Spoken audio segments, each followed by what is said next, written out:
Now let's dive into the analysis of the dialogue. What's going on in the dialogue? Because we're going to see various arguments that Plato gives on an important ethical topic. That is a basic ethical topic. And I'm going to be going pretty quickly because these are points that I made in class, so they're just going to be review for the students who were there. For the ones who missed, this is as close as you're going to get to getting the whole story. But we start with the first part of the dialogue, which is an introduction, and we see the setting. Plato meets up with Euthyphro outside of King Archon's court. Mention what's King Archon's court all about. That is, king was not a title. Actually, Archon was the title. There were somewhere about 10 archons. One of them was the head of the city. One of them was the head of the army. I forgot the other function, but there were about 7 judges who were the heads of various courts, and King Archon was the court in which certain kinds of trials took place, trials having to do with blasphemy, offenses against the gods. And we'll see how that all plays together. Or you should have seen it, because presumably you've read the dialogue at this point, which I would suggest. So if you haven't, stop, read the dialogue, read the prompts, and go. And we have 2 characters in our story, Socrates and Euthyphro. Socrates being the teacher of Plato, the patron saint of philosophy, so to speak. Euthyphro, somebody he obviously knows.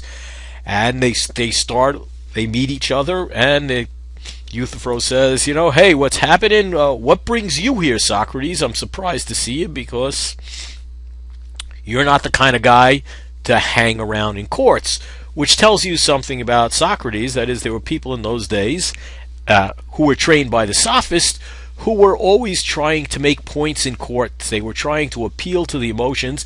Socrates was concerned with finding out what the truth was. So it seemed a little odd to Euthyphro to run into Socrates at a court. So he's asking him about what he's doing here, and he says, are you prosecuting someone, or were you indicted?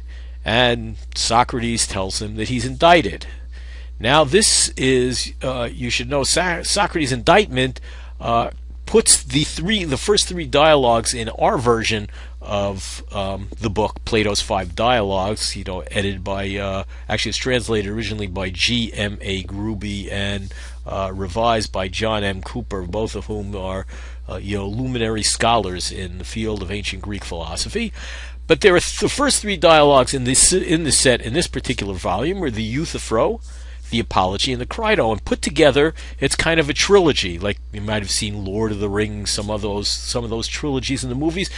This is the Euthyphro is the first in the set of 3 dialogues that talks about the trial and execution of Socrates.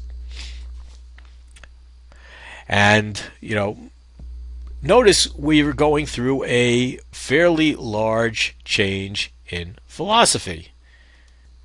That is, the pre-Socratics were mainly concerned with metaphysics. That's how philosophy got started. Metaphysics and science. What's the nature of the universe? What brought us here? What are we doing? What kind of beings are we? Sort of evolved later on through this. But we see here there's a turn towards morality, towards ethics and political philosophy, which is really Socrates' main concern. And one thing for us to remember is that Socrates, the patron saint of philosophy, really was concerned with morality and objective values, a defender of objective values in morality. So this is a huge turn and a huge step in the development of philosophy.